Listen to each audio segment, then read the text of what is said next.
玄武这个型号呢是首次出现，但是韩国这个渲染效果 지난 10월 1일 성남 서울공항에서 열린 국군의 날 기념식에서 현무5 미사일이 최초로 공개되었습니다. 이후 전 세계 외신에서 현무5에 대한 반응이 쏟아졌고 그중 유독 한국을 강하게 비판하며 큰 소리를 내고 있는 국가가 있었는데요. 바로 중국입니다. 분명 한국에서는 현무5를 북한 도발 응징용 무기라고 소개했는데도 불구하고 어찌된 영문인지 북한보다도 더 격렬한 반응을 보이고 있는 중국인데요. 일각에서는 이들이 이럴 수밖에 없는 진짜 이유가 있다고 분석하고 있는 상황입니다. 그렇다면 중국 현지에서는 과연 어떤 일이 벌어지고 있는 건지 함께 알아보러 가실까요? 잠깐 1초 만에 누를 수 있는 좋아요 버튼만 눌러주시면 영상 제작에 큰 힘이 됩니다. 안녕하세요. 제 이름은 왕리밍입니다. 40대 초반의 나이로 베이징에서 군사 전문가로 일하고 있죠. 15년 넘게 이 분야에서 연구를 해오면서 주변국들의 군사력 변화에 항상 관심을 가져왔습니다. 특히 중국과 국경을 맞대고 있는 한국의 군사 발전에는 더욱 주목해왔었고요. 많은 분들이 아시다시피 최근 한국에서 국군의 날 행사가 열렸습니다. 제가 군사 전문가로 일하다 보니 주변국의 군사 행사에는 항상 관심이 많았지만 이번 행사는 특별히 주목하게 되더군요. 왜냐하면 최근 몇 년간 한국의 군사력이 급속도로 성장하고 있다는 소문이 군사 전문가들 사이에서 끊임없이 나오고 있었기 때문입니다. 솔직히 말씀드리면 중국에서는 그동안 한국을 단순히 미국의 군사력에 의존하는 나라로만 여겨왔습니다. 하지만 최근 들어 한국이 자체적인 군사 기술 개발에 엄청난 투자를 하고 있다는 소식이 들려오고 있었죠. 특히 미사일 기술 분야에서 눈부신 발전을 이루고 있다는 얘기가 많았습니다. 저는 이번 국군의 날 기념 행사를 통해 한국의 군사력이 얼마나 발전되었는지를 직접 확인하고 싶었고, 그래서 한국에서 진행하는 라이브 방송을 시청했죠. 행사가 시작되고 처음에는 예상했던 대로였습니다. K2 전차가 등장했는데 이 전차는 이미 폴란드에 수출되어 화제가 된 바 있죠. 중국 군사 전문가들 사이에서도 K2의 성능에 대해서는 높은 평가를 내리고 있었고요. 특히 자동장전 시스템과 통합 전투체계는 세계 최고 수준이라는 평가를 받고 있는 상황입니다.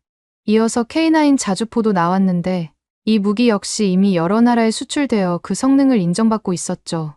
특히 터키와 폴란드, 이집트 등에 대량으로 수출되었다는 소식을 들은 바 있었습니다. 저도 개인적으로 K9의 장거리 정밀 타격 능력은 정말 인상적이라고 생각해요. 그 다음으로 KF-21 전투기가 등장했는데 볼 때마다 참 놀랍더군요. 무엇보다 한국이 독자적으로 개발한 전투기라는 점에서 대단하다고 생각했죠. 물론 아직 완전한 스텔스 성능을 갖추지는 못했다고 하지만 그래도 자체적으로 이 정도 수준의 전투기를 만들어냈다는 것 자체가 대단한 일이라고 봅니다. 하지만 이 정도까지는 사실 어느 정도 예상 범위 내에 있었습니다. 중국 전문가들도 한국의 지상군과 공군력이 상당한 수준에 도달했다는 것은 알고 있었거든요. 그래서 이 정도의 무기들이 등장하리라고 어느 정도 예상하고 있었죠. 하지만 이 모든 무기들의 존재감을 압도한 건 바로 행사의 대미를 장식한 현무5였어요. 이 미사일이 등장하는 순간 제가 그 자리에서 말 그대로 숨이 멎는 것 같았습니다. 처음 이 거대한 물체를 눈에 담았을 때 솔직히 말해서 그게 미사일이라고 믿기 어려웠어요. 그 크기는 상상을 초월했거든요. 제가 지금까지 군사 전문가로 일하면서 봐온 그 어떤 미사일과도 비교할 수 없을 정도로 압도적이었습니다. 길이만 해도 20m가 넘어 보였는데 이건 일반적인 전술 미사일의 2배를 훌쩍 넘는 수치예요. 더 놀라운 건 그 굵기였습니다. 보통의 미사일들이 가느다란 연필 같은 모습이라면 현무5는 마치 거대한 기둥 그 자체 같았어요. 그 모습을 보고 있자니 괴물이라는 표현 외에는 달리 떠오르는 말이 없더라고요. 이 미사일의 존재감이 행사장 전체를 압도하는 모습이었습니다. 다른 무기들이 아무리 첨단 기술을 자랑한다 해도 현무5 앞에서는 그저 보잘것없어 보일 뿐이었죠. 그 순간 저는 한국의 군사 기술력이 중국의 예상을 훨씬 뛰어넘었다는 사실을 인정할 수밖에 없었어요. 현무5의 크기를 더 실감나게 이해하기 위해 저는 그 자리에서 러시아의 최신형 단거리 전술탄도 미사일인 이스칸데르와 비교해봤어요. 이스칸데르는 길이가 7.3m의 발사 중량이 4톤인데 러시아는 이걸 세계 최강의 전술탄도 미사일이라고 자랑하고 있거든요. 그런데 현무5는 어떤지 아시나요? 길이가 20m의 발사 중량이 무려 36톤이나 돼요. 단순히 중량만 따져도 이스칸데르의 9배에 달하는 엄청난 규모죠. 이 정도 크기라면 더 이상 전술탄도 미사일이라고 부르기 어려울 것 같았어요. 오히려 ICBM, 즉 대륙간 탄도 미사일과 비교해야 할 수준이라는 생각이 들더라고요. 이건 정말 괴물이라는 표현이 가장 적절한 미사일이었습니다. 현무5의 스펙을 자세히 살펴보면 더욱 놀라웠어요. 탄두 중량이 무려 8톤에 달한다고 해요. 이는 세계에서 가장 무거운 탄두를 장착한 미사일이라고 할 수 있죠. 최고 속도는 마하 10 이상이라고 하는데 음속의 10배가 넘는 속도라니 정말 상상하기 어려운 수준이 아닐 수 없습니다. 사거리도 놀랍더라고요. 300km에서 3000km까지의 범위를 가지고 있다는 거 아니겠어요? 이 정도면 한반도는 물론이고 저희 중국을 포함한 주변국까지 충분히 타격할 수 있는 수준이죠. 특히 탄두 중량만 줄이면 지금 당장이라도 사거리를 더 늘릴 수 있다는 점이 정말 위협적으로 느껴졌습니다. 실제로 일부 전문가들은 탄두 중량을 1톤으로 줄이면 사거리가 5500km까지 늘어날 수 있다고 추측하고 있더라고요. 이 정도 사거리라면 중국 전역은 물론이고 러시아의 극동 지역까지도 타격 범위에 들어가게 돼요. 심지어 동유럽 일부 지역까지도 도달할 수 있는 수준이라고 봐야 할 것 같네요. 이런 긴 사거리는 한국의 전략적 위치를 완전히 바꿔놓을 수 있어요. 지금까지 한국은 주로 북한만을 겨냥한 단거리 미사일에 집중해왔는데 현무5의 등장으로 인해 한국의 전략적 영향력이 훨씬 더 넓은 지역으로 확대될 수 있게 된 거죠. 이는 동북아 지역의 군사 균형에 큰 변화를 가져올 수 있는 요소라고 봅니다. 게다가 현무5의 파괴력은 정말 상상을 초월합니다. 여러분들은 얼마 전 이스라엘이 레바논의 헤즈볼라 수장을 제거하는 데 사용한 벙커버스터의 위력을 아시나요? 그 폭발 현장의 사진을 보면 주변이 완전히 초토화된 모습을 볼 수 있었죠. 그런데 현무5는 그보다 20배는 더 큰 폭발력을 가질 것으로 예상된다고 해요. 사실 현무5의 파괴력이 경이로울 수밖에 없는데 8톤의 탄두가 마하 10 이상의 속도로 목표물에 충돌하면 그 운동 에너지만으로도 엄청난 파괴력을 발휘하게 되거든요. 여기에 폭발력까지 더해지면 그 위력은 실로 상상을 초월하게 되죠. 이 미사일의 위력은 단순한 폭발 이상의 것을 보여줍니다. 초고속으로 지표면에 충돌할 때 발생하는 에너지는 거대한 지진과 유사한 효과를 낼 테니까요. 이런 충격파는 광범위한 지역에 걸쳐 막대한 피해를 줄 수 있죠. 도시 전체가 초토화될 수 있고 주변 수십 킬로미터에 걸쳐 모든 구조물과 생명체에 치명적인 영향을 미칠 수 있습니다. 저는 개인적으로 현무5의 파괴력이 소형 전술핵무기에 버금간다고 평가하고 싶습니다. 실제로 일부 분석에 따르면 현무5 한 발의 위력이 TNT 11톤에 달할 것으로 예상된다고 하는데 재래식 무기로는 상상하기 어려운 수준이라고 봐도 무방하죠. 더욱 충격적인 건 이 미사일이 우주 공간까지 올라갔다가 지구로 재진입한다는 점입니다. 이 과정에서 발생하는 엄청난 속도와 열은 미사일을 마치 소형 천체와 같은 존재로 만들어버려요. 지표면에 충돌할 때의 효과는 마치 작은 소행성이 떨어지는 것과 비슷할 거고요. 특히 지금까지 공개된 현무5의 지하 관통 능력은 정말 놀랍더군요. 100m 이상 깊이의 벙커도 파괴할 수 있다고 하는데 이는 대부분의 지하 군사시설을 무력화할 수 있는 수준이죠. 북한이 오랫동안 공을 들여 만든 지하 벙커들도 현무5 앞에서는 무용지물이 될 수 있다는 걸 뜻하고요. 더 나아가 일부 전문가들은 현무5가 지하 300에서 500m까지도 관통할 수 있다고 추정하고 있는 상황입니다. 이 정도 깊이라면 어떤 나라의 최고 지휘부도 안전하게 숨을 수 있는 곳이 없을 거예요. 지하 깊숙이 숨어 있다고 해도 현무5의 공격을 피할 수 없다는 얘기죠. 이런 능력은 기존의 핵무기와는 다른 차원의 위협을 제공할 겁니다. 핵무기는 지상에서 폭발하거나 공중에서 폭발하기 때문에 깊은 지하시설에 있는 표적을 완전히 파괴하기 어려울 수 있어요. 하지만 현무5는 그 깊은 곳까지 파고들어 폭발할 수 있으니 어떤 은신처도 안전하지 않게 되는 거죠. 이런 현무5의 능력은 전략적으로 엄청난 의미를 갖습니다. 적국의 지휘부나 핵심 시설을 타격할 수 있다는 것은 전쟁 초기에 결정적인 우위를 점할 수 있다는 뜻이에요. 이는 전쟁 억지력으로서도 큰 역할을 할 수 있겠죠. 그뿐만 아니라 인상 깊었던 건 이 거대한 미사일을 운반하는 발사 차량이었어요. 텔이라고 부르는데 현무의 텔에 달려있던 구축의 바퀴들이 갑자기 모든 바퀴가 45도 각도로 회전하면서 옆으로 움직이기 시작하더라고요. 마치 개가 옆으로 걷는 것 같은 모습이었죠. 이 순간 저는 정말 말 그대로 까무러칠 뻔했어요. 한국이 대체 무엇을 만든 건지, 어떻게 이런 기술이 가능한 건지 상상조차 할 수 없었습니다. 이 발사 차량의 크기만 해도 정말 압도적이었어요. 일반적인 대형 트럭과는 비교도 안 될 정도로 거대했죠. 18개의 바퀴가 달린 구축 구조라니 그 자체로도 엄청난 기술력이 필요했을 거라고 생각해요. 그런데 이 거대한 차량이 마치 춤을 추듯 부드럽게 옆으로 움직이는 모습은 정말 믿기 힘들 정도였습니다. 이런 기동성은 좁은 도로나 복잡한 지형에서도 유연하게 움직일 수 있게 해주겠죠. 적의 공격을 피하거나 최적의 발사 위치를 선정하는 데 큰 도움이 될 것 같았어요. 사실 현무5의 사선 기동 능력도 정말 놀라운 것이었지만 더 놀라운 건 현무5의 정확도예요.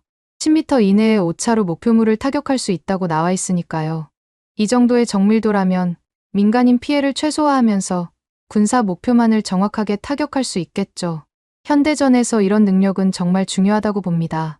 이런 정확도는 현무5가 단순한 대량 살상 무기가 아니라 정밀 타격 무기로서의 역할도 할 수 있다는 걸 의미해요.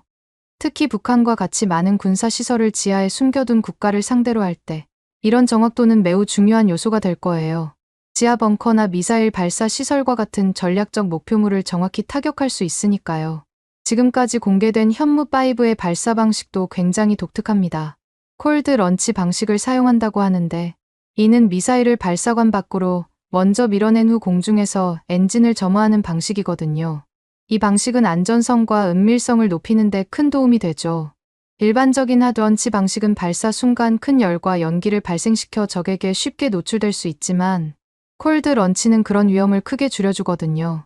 또한 만약 미사일 발사에 실패하더라도 발사 차량이 받는 피해를 최소화할 수 있을 거고 이렇게 되면 미사일 부대의 전체적인 전투력 유지에 큰 도움이 될 겁니다. 한국의 대통령은 공식적으로 현무5를 이번 국군의 날 행사에서 공개한 이유가 북한의 지속적인 도발에 대한 경고라고 밝혔어요. 최근 북한이 오물풍선을 날리고 핵무기를 과시하는 등의 도발을 계속하고 있는데 이에 대해 강력한 대응 의지를 보여주려는 것이라고 하더라고요. 실제로 북한은 최근 수천 개의 선전물과 오물들을 풍선에 매달아 남한으로 보내는 저급한 행위들을 이어가고 있어요. 또한 핵무기 개발을 지속하며 국제사회를 위협하고 있죠. 이런 상황에서 한국이 현무5를 공개한 것은 북한에 대한 강력한 경고 메시지로 해석될 수 있다고 봅니다. 하지만 중국의 입장에서 볼 때 현무5는 분명 중국도 함께 겨냥해 만든 무기로 해석될 수밖에 없을 것 같아요. 이 미사일의 성능을 보면 단순히 북한만을 위협하기 위한 것이라고 보기는 어렵거든요. 제가 확실히 말씀드릴 수 있습니다. 현무5는 동북아시아 전체의 군사 균형을 완전히 뒤흔들 수 있는 무기라고 말이에요. 현무5의 성능을 종합적으로 살펴보더라도 답이 나오는데 현무5는 단순한 미사일이 아니라 전략무기에 가깝다고 볼 수 있어요. 솔직히 저는 탄두 중량을 줄이면 사거리가 대폭 늘어난다는 점이 가장 걱정됩니다. 이렇게 되면 중국의 주요 도시들이 모두 현무5의 사정권 안에 들어가게 되니까요. 이런 엄청난 사거리는 저희 중국뿐만 아니라 일본, 러시아 등 주변국들에게도 큰 위협이 될 수 있는 상황이에요. 현무5의 사거리와 파괴력을 고려하면 이는 중국의 주요 군사시설과 산업 중심지를 타격할 수 있는 능력을 갖추고 있습니다. 베이징, 상하이는 물론이고 서부의 주요 군사기지들까지도 현무5의 사정권 안에 들어갈 수 있죠. 이는 중국의 안보 전략에 큰 변화를 가져올 수 있는 요소예요. 더욱 우려되는 점은 한국이 현무5를 단순히 북한만을 겨냥한 무기라고 주장하고 있다는 거예요. 하지만 그 성능을 보면 분명 그 이상의 목적이 있다고 볼 수밖에 없습니다. 북한 전역을 타격할 수 있다는 설명은 표면적인 것에 불과하고 실제로는 주변국 모두를 견제하려는 의도가 다분히 보여진다고 생각합니다.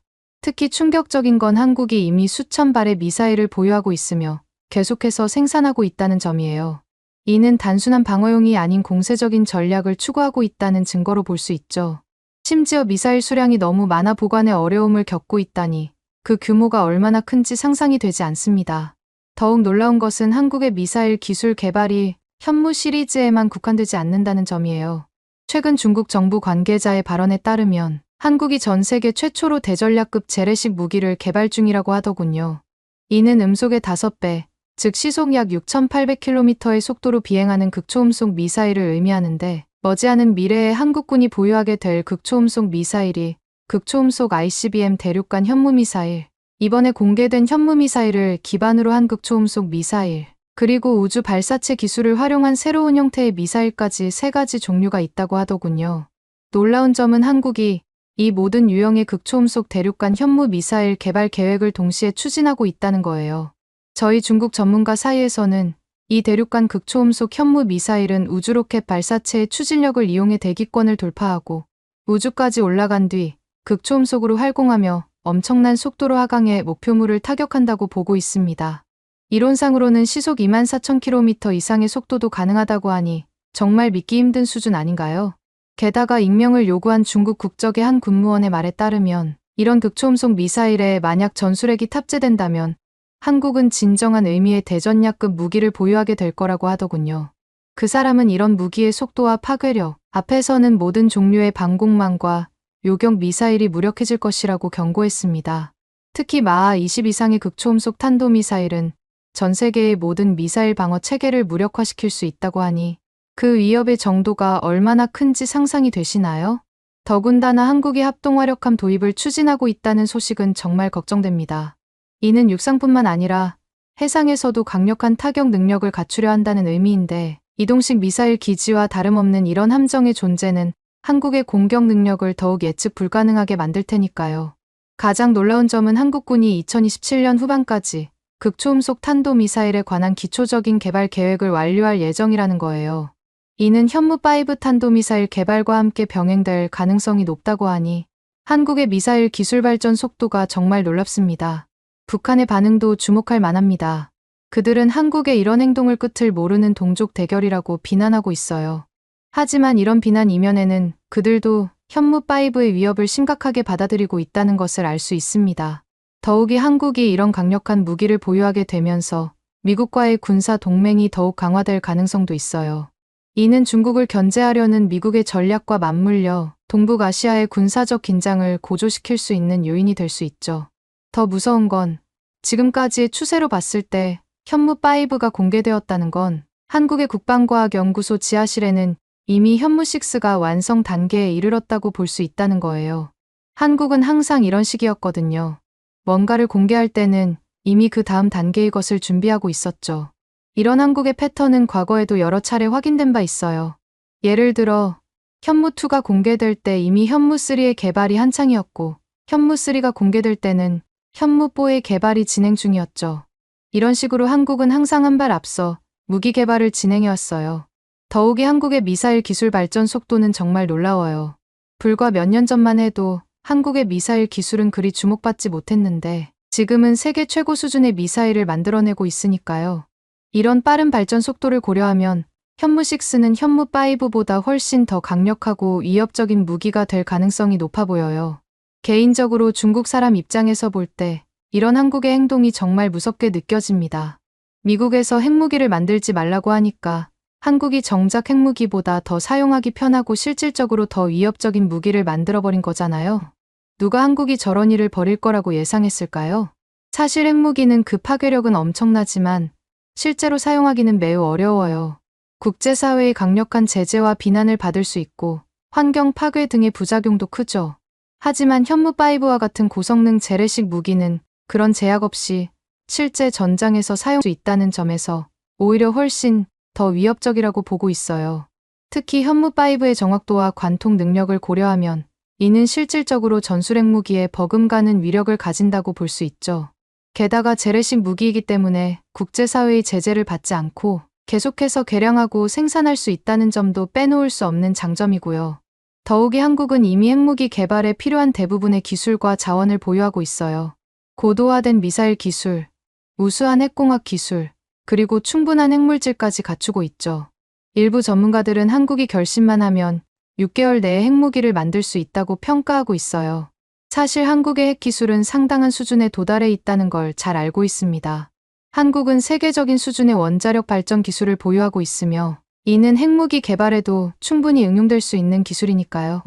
또한 한국은 핵연료 재처리 기술도 보유하고 있어 플루토늄 추출이 가능한 상태예요. 더욱 놀라운 것은 한국이 보유하고 있는 핵물질의 양이에요.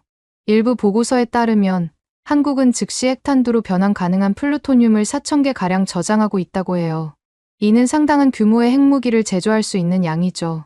중국 정부 입장에서도 지금 당장 현무5에 버금가는 무기를 만들기는 현실적으로 어려운 상황이에요. 앞서 말씀드렸다시피 8톤의 탄두 중량, 마하 10 이상의 속도, 그리고 100m 이상의 지하 관통 능력을 갖춘 현무5의 성능은 단순히 중국의 미사일뿐만 아니라 지구상 어떤 미사일로도 따라가기 힘든 수준입니다. 그래서 중국 입장에서 지금 당장 할 수 있는 건 한국을 향해 동북아에 화약고라는 수식어를 붙이면서 비난하는 것뿐이고요. 계속해서 군비 경쟁을 가속화시킨다는 식의 우려를 표명하면서 비난을 해대고 있지만 사실 이건 중국의 무력함을 드러내는 것 같아 개인적으로 안타까울 따름입니다. 중국 정부는 한국의 이런 행동이 동북아시아 전체의 안정을 해치고 있다고 주장하고 있어요. 하지만 사실 이는 중국이 한국의 기술력을 따라잡지 못하고 있다는 걸 인정하는 것과 다름없죠.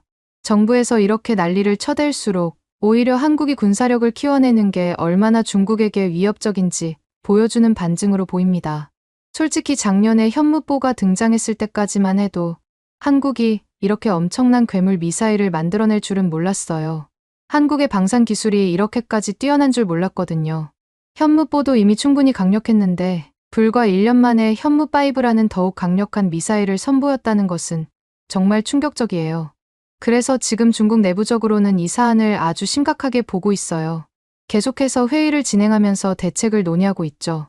중국의 군사 전략과 방어 체계를 전면적으로 재검토해야 할 필요성이 제기되고 있어요. 현무5와 같은 미사일에 대응할 수 있는 방어 시스템을 개발해야 하고 동시에 중국의 공격 능력도 강화해야 한다는 의견이 나오고 있더라고요. 더 나아가서 제 개인적인 견해로는 한국의 자체적인 핵무장도 머지않아 이루어질 수 있다고 봐요. 현무5 같은 무기를 만들 수 있는 기술력이라면 핵무기 개발도 충분히 가능할 거예요. 저희 중국 입장에서 이건 정말 무서운 시나리오죠. 그나저나 현무5가 공개된 이후 중국에서 이렇게 난리가 나다 보니 각종 방송사에서는 저한테 출연해서 현무5가 별로 위협적이지 않다는 이미지를 국민들에게 심어달라고 난리예요. 만약 여러분들이 제 상황에 처해 있다면 어떻게 할 것 같으신가요? 오늘의 사연은 어떠셨나요? 오늘의 사연이 마음에 드셨다면 좋아요만 한번 눌러주세요. 1초밖에 안 걸리지만 좋아요를 한번 눌러주시면 더 좋은 사연을 소개해드리는데 큰 힘이 된답니다. 긴 영상 시청해주셔서 감사합니다. 오늘도 행복한 하루 보내세요.